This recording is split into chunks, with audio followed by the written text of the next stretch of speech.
So I'm Jason Preston, and this is a panel on nanosatellites and sort of what's happening in space and in entrepreneurship and pushing that sort of technology and what's possible in that envelope forward. And I'm going to offer probably my one piece of actual knowledge and value add to this conversation right now, and then we'll get the rest of the value from these folks, who I'll let introduce themselves in a minute, Jason, Mark, and Larry. And to my mind, I can think of what's happening with space exploration and sort of basically everything above or at the edges of the atmosphere right now reminds me of, as a larger arc, what happened with internet technology, where there was a huge amount of government investment and research spent for decades on developing some really interesting technology that was then at a certain point sort of handed off to everyone else to kind of do something interesting with. And that's when we got sort of the beginnings of what we now know as the internet. And I think that space is in that same sort of interesting transition phase, where there's been a long period of heavy government investment laying the groundwork with some great technology, and we're sort of in the process of handing that off to some commercial players to see what can happen if you sort of take the lid off the whole thing. And I think this area of what's happening in nanosatellites and what's happening basically in satellites in general is a really interesting part of that story. So Larry, do you want to give a little more context on what we're talking about when we're talking about nanosatellites and this sort of field of technology and what's interesting here for the room? Yes. I think you set it up very well. The nanosatellites are 1 to 10 kilograms each, and typically are in constellations. To make it specific for you, there's a place called Planet Labs, which is now a company called Planet in San Francisco that I visited earlier this year. And they have the largest constellation, about 130 of these doves. And you go into this building, I mean, I've been to all the NASA centers, and I've been advisors of 4 NASA administrators. I've seen all of this giant stuff like you see at the Cape, the vertical assembly building and everything. This is just a little room. And there's these doves that are they're just like essentially smartphone technology. and these little units, and they just got them racked up. And then they find ways to get them up. They'll piggyback on rockets, or we'll talk a little bit about the new generation of rockets that are set up, or launchers that are set up just for these smaller satellites. But what does that do? It turns out that for remote imaging of the Earth, beforehand with the big, sometimes up to $1 billion satellites, you could get 1 point in space, 1 point on Earth every few days. With Planet, every point on Earth is observed every day at 3 to 5 meters accuracy. And that has essentially created a digital Earth. And then that flow of data is made available. And if you're, for instance, doing research in a university on climate change or things like that, in our case, wildfires, then you can get free access to it. And so, for instance, all the work we've done with the wildfires, being able to actually integrate, say, take the Ventura, LA fires, or the Napa Sonoma fires, which we were very involved in, being able to have that imagery every day and then show where the fires had moved has radically changed things. But that's just the start. That's 130 satellites up in this constellation. As you know, Elon Musk has put into the FCC a plan to put 12,000 of these satellites in low Earth orbit and very low Earth orbit to provide high bandwidth internet everywhere on Earth over the next 5 to 10 years. And so whether it's remote imaging or making the internet available to everybody on Earth in an affordable way at high bandwidth, this is quite radical change. And it's being done in a very entrepreneurial fashion by this new commercial industry. Thanks. So I think at this point we have a few slides that have been prepared by some of our folks up here, and now might be a good time to do that. And as we go through them, if we can get them up on the screen, then that would also be a good time to just maybe take a second and tell folks, what your name and why you're sitting up here.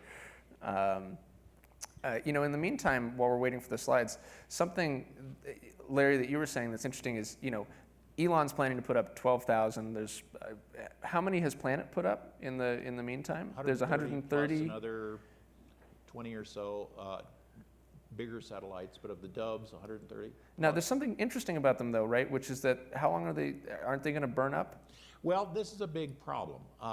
We'll get into that. We have some pictures of the space junk that's out there. I suppose there's upwards of 1 million bits of everything nuts to everything floating around, and it is a problem. As this launch, we're basically at this point, the takeoff, the knee of the curve, and so NASA actually has had a detailed study of this with industry, and what they would like is that anybody who puts this stuff up in low Earth orbit has in the satellite an ability to deorbit it and burn it up in the atmosphere when it gets to end of life.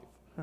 And because there already have been collisions, for instance, between satellites that have generated vast amounts of debris, and all that stuff's going 18,000 miles an hour, and even if it's a washer that hits you at 18,000 miles an hour, it'll go right through you. So, and the space station, actually, the ISS, has to be moved away because we track all of these things. And if something looks like it's going to come very close to the space station, we actually move the space station out of the way.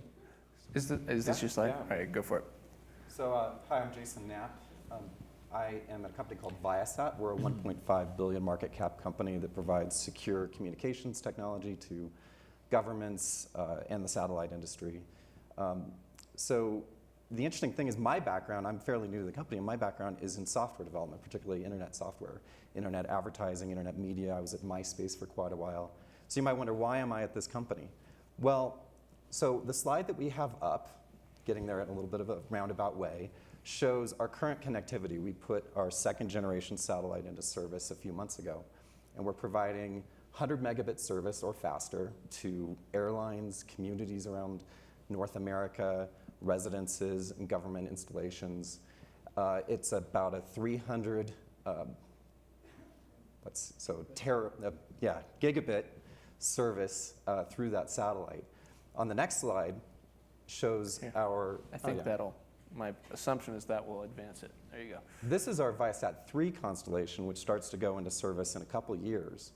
And we're intending and expecting to be the first ones to provide worldwide, global broadband internet anywhere on Earth.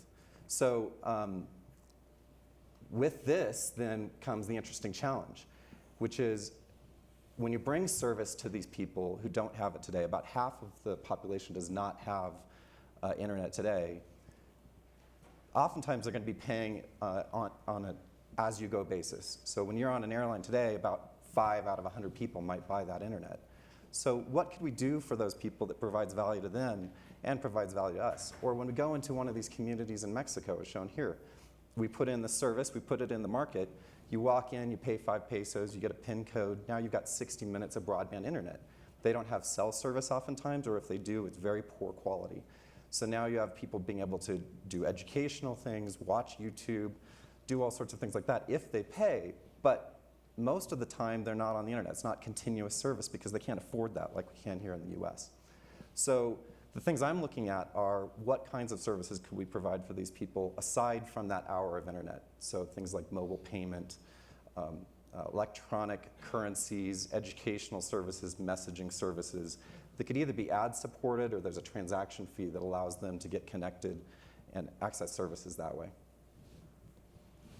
Thanks. That's fascinating. You actually might want to hand it over there.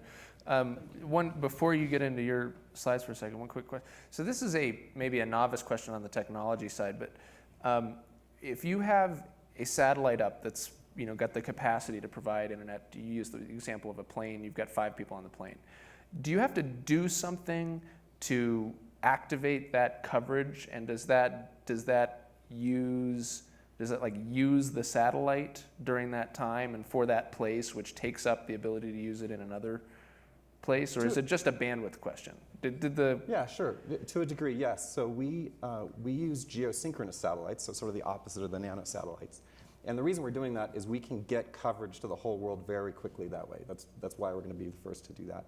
And we have really unique technology that allows us to focus and move around the bandwidth. So like I said, it's about 300 gigabits of capacity. We can focus it on an airplane flying. We can focus it on places where the population is. But you do need to actively focus it in order to we use actively it. Okay. manage that. Yeah. And for example, I believe the stat is that 95% of the world's population lives on 10% of the land. So that's one of the challenges with nanosatellites is you put these things in orbit, they're moving very quickly. You need a lot of them to get coverage because each one can only reach a small amount of area. So you got to launch a whole lot of these things and maintain them over time if you're going to provide continuous internet coverage in any given spot. Whereas with the geosatellites, we can get this going very quickly. We can focus most of the coverage where the people are, and that includes moving to deliver that service. Yeah. Thanks. So do you want to take us through what you've got? Okay, just real quickly, my name's Mark Brady with a company called Clarke Belt 2.0, and hopefully it'll become obvious why we called it that. We are a startup, so we're brand new, and there's only the two of us, myself and another co-founder. What I'd like to do is to basically walk through just some high level, what is it? Okay, as was stated, these nanosats, 1 to 10 kilograms, are the size. So if we look at transportation, you know, what's the difference? If I want to move things around, I can use a unicycle, a tricycle, a bicycle, a car, a huge truck. And at this point, when you go out to geo, you need a great big one to be able to move things. So what I tried to do is, what's some of the different coverages? If you can see, I don't know if this points, but you can see the one that's the geosynchronous belt, which is to the far right-hand side. It's crowded. There's only one magic belt out there, which was, the original math was done by Arthur C. Clarke, therefore the Clarke belt. And it's the only spot in space where the dish doesn't need to move to track the satellites. That's the magic of it. Every other orbit, regardless of how close, how far, elliptical or whatever, the dish needs to track. That's the major difference between these things. So to the far left, OneWeb, they're very close. The one in the middle is what we just talked about with the Viasat 3, which you only need 3 satellites to cover the Earth, more or less. With the closer distance to the Earth, you're going to need hundreds, if not thousands, i.e. the 12,000 that Elon's talking about. So what's the difference? My partner and I turned around and looked at this and we said, there's got to be a Goldilocks program, you know, not too far, not too close, you know, not too big, not too small. So we're trying to help the other 150 countries that don't have any spectrum. So just to give you an idea, spectrum, this thing in the air that we all have, it's very valuable in its limited resources. So what the ITU has done is said that you can't interfere with the geosynchronous belt that's out there. So what we do is we turn around and start transmitting so we have enough angular separation to be able to do this. So therefore we recreate 2 donuts, if you will, above and below the Earth, so we get to double the reuse of the same spectrum in a non-interfering way. So that's the basics of that. The other piece is all these nice little widgets, as I like to call them, because it really doesn't matter what they do. The thing is, they have to get off Earth up into the sky. And let's go back. Yeah, these are the different existing satellite launchers that are in today and or being talked about, except for the last 2. Saturn V obviously has been retired for a very long, but it was the largest until this new SpaceX BFR. And this is going to be Elon's idea of being able to go to the moon, going interplanetary, and being able to use intercontinental transits where you can do 90 minutes for transoceanic travel on Earth. So this is his plan. In addition to this, you have a lot of new horizontal launchers being done. And they're basically under the belly of a plane or on top of a plane or in the cargo hold or launched like little, would look like missiles. they're able to turn around and take the much smaller satellites and put them up. And so what we wanted to be able to do is give you guys an idea. And this is a critical component of how in the next few years, and specifically the next decade, the cost of being in space is going to go down dramatically, because it's a 10x cost advantage over where you're today. It costs $100,000 per kilogram to get one of these little widgets up in space today. It'll be in the hundreds, hopefully a few thousands in the next couple of years, but eventually a few $100s per kilogram to be able to get these things up. It's going to happen that quick and that big of a change. What you can do with it, now we talk about Moore's Law, which is the digital payload side of these things. They can do a tremendous amount of communicating with the very small payloads, and what we're trying to do is to take a subset of these nanosats, and I don't know if anybody was at a presentation that was here apparently at FiRe a while ago. There was a company called NovaWorks that they look like little Legos where they go together and you could build whatever you wanted on top of those. That's a subset of the nanosats that are called satlets, and they basically allow you to put everything together on Earth. You can do testing, and you can launch them as is, and or you can build these things in space. You can send up a great big rocket full of these things and start literally manufacturing and putting your satellites together up in space. And then there's another company that's coming right behind it with the robotics side of this, which would help that happen, plus being able to print these things in space 3D. So the technology transitions that are going to happen and the efficiencies that are going to be happening to space itself is going to revolutionize what has been happening over the last 50 years. And I wanted to point out to the people in the audience who maybe don't follow this as much, you notice the New Glenn? That's Jeff Bezos. Yes. So he has a company called Blue Origin that I'll be visiting, I guess, in January in Seattle. And he has the New Shepard, which, you remember Alan Shepard of the suborbital flight, first suborbital flight, that will be for tourists to go to the edge of space because space tourism is becoming a big thing. And then the New Glenn is after John Glenn, is the first American to orbit the Earth. And so that's the several capabilities of orbiting. And then he's got the New Armstrong, which is to go to the moon. And Bezos, if you haven't read The Space Barons, I highly recommend it because it takes you through them and Branson and Paul Allen and all the other billionaires that are leading this revolution. But Bezos is very interested in building lunar colonies as much as Elon is about building Mars colonies. So this, if you don't know this stuff or haven't gotten up to date on it, it is unbelievably fascinating. And the personalities of these billionaires and their fights with each other, it's like, it's not quite Game of Thrones, but it's got some, anyway, sorry. Okay, so what's some of the problems? What are some of the promises of these technologies? One of the problems is getting access to space, because you can build these widgets really quickly. The problem is having it get on a rocket and get where it's supposed to go. And the cost we just talked about. The other one, which, as he was talking, this was playing, and don't need to make up, any more than what it is. This is an actual representation of the bits and pieces that they're actually actively tracking today, which is over 200,000 pieces in space. And so this goes down to 1 centimeter. And of course, there's smaller pieces on top of that. And this was, give attribution to our friends at AGI who did this particular aggregation. So it gives you an idea that there's a lot of stuff out there as well. So it's not a question of if, it's just a question of when stuff is going to bump into each other. And when it does, it's not going to be good because it's going to have the chaos effect. So one of the orbits that we looked at was the one that's eccentric and it goes out and comes back in, which is above all of the LEOs, and it's not in GEO, which is where all the other particles happen to be. LEO is low Earth orbit. Yeah. Low Earth orbit, yeah. So Sorry. So I'm curious, so the timeline on your stuff is next few years, Yes. 3 years. If everything goes right, 5.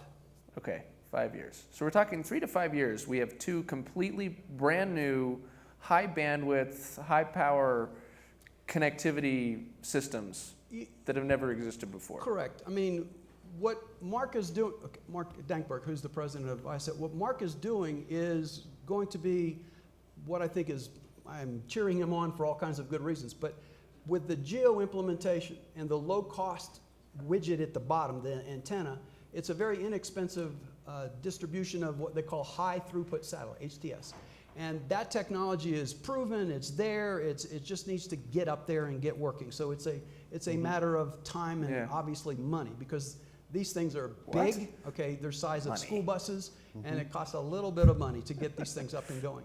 What we're trying to do is to do the other side. We're looking at this as a cellular, scalable, modular, demand-driven implementation. So it's much more along the lines of the cellular industry. And you put it up just in time, just big enough. You're using the latest technology to get it up and operational, because we're from the consumer electronic side of it. We want to make millions a month, not millions a year. So the fact of the matter is that we need to have a widget on the ground that is very comparable to the cost of geo, but have a much less expensive delivery system for the satellites themselves. And this needs to have a CapEx and a return on your investment and make your investors happy as well, because there's way too much technology that's fun, but it's not making any money. Everybody can close the link budget, the technical side, but they're not closing the business case. I mean, with all of the stuff that's in the air, the satellites, that's there. That's absolutely done, proven, getting it up there, it's well known. The issues is you can't make it work with a dish that moves and costs you $50 or $100 or $500,000 like a boat. It needs to be a little widget like this on the ground, which is a multi-beam antenna that has the ability to receive and transmit multiple beams. And this is the technology that's going to enable the low Earth orbiting, or MEOs or HEOs or whatever it is, what we call NGSO, non-geosynchronous satellites. That's going to be the real test of whether this is going to make, you know, all of our hopes and dreams actually come to reality. Cool. And the fact is there's plenty of demand, and these are complementary services too, because at geo you've got a bit of latency, but as you said, we can put through a lot of throughput, so it's great for watching Netflix on the airplane, that kind of thing. If you want to do lower bandwidth but lower latency type things, you need a faster response time. The lower Earth stuff can be useful for that, and this stuff probably over time will start to work together. This is my last question for you, and then there's going to be maybe 5 minutes left, so we'll take questions from the audience at that point.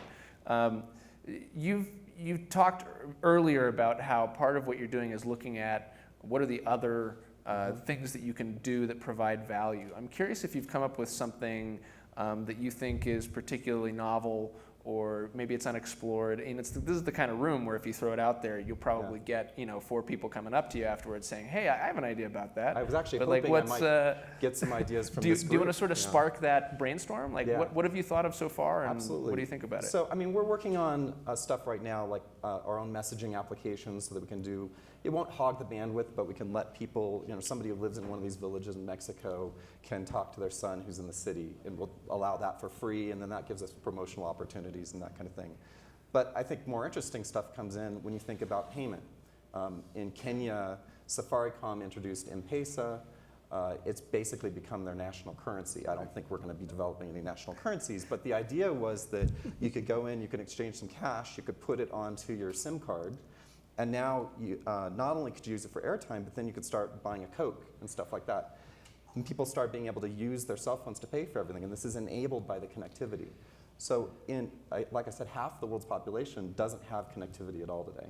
So when we enable a community to have connectivity, well, then it starts to get interesting. We could start to replicate that model a little bit. Maybe you can go in, you can pay your pesos in the market where they have the satellite dish, put it on your account, and not only could you use that up for airtime even when the market's closed, but you could buy a Coke, you could do things like that. Maybe you have relatives in the US. Rather than sending a remittance, now they could load up your account, and now you can use that to pay for goods. And the market operator no longer has to get in their car and drive through potentially dangerous territory. Sometimes these are poppy fields.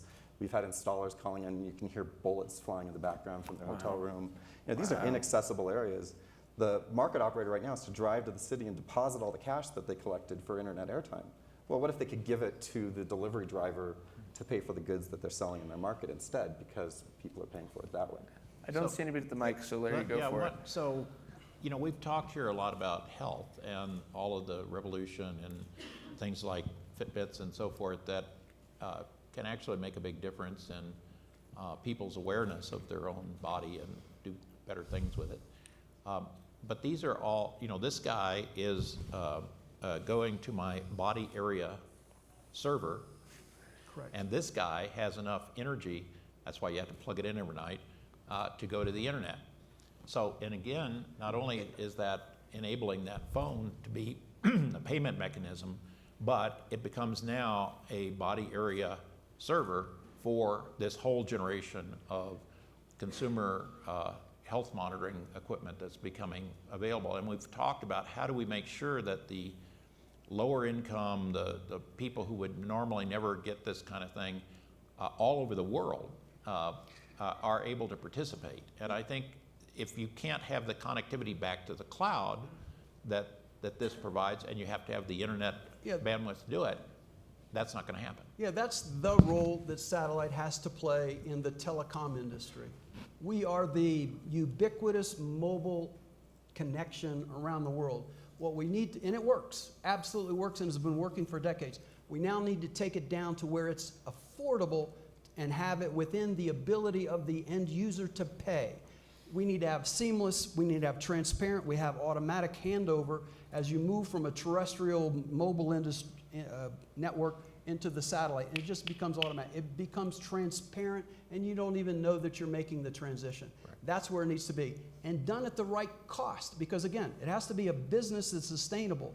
I mean, the objective that we would like to have is, you know, we could contribute, you know, $100 billion worth of support to U.S.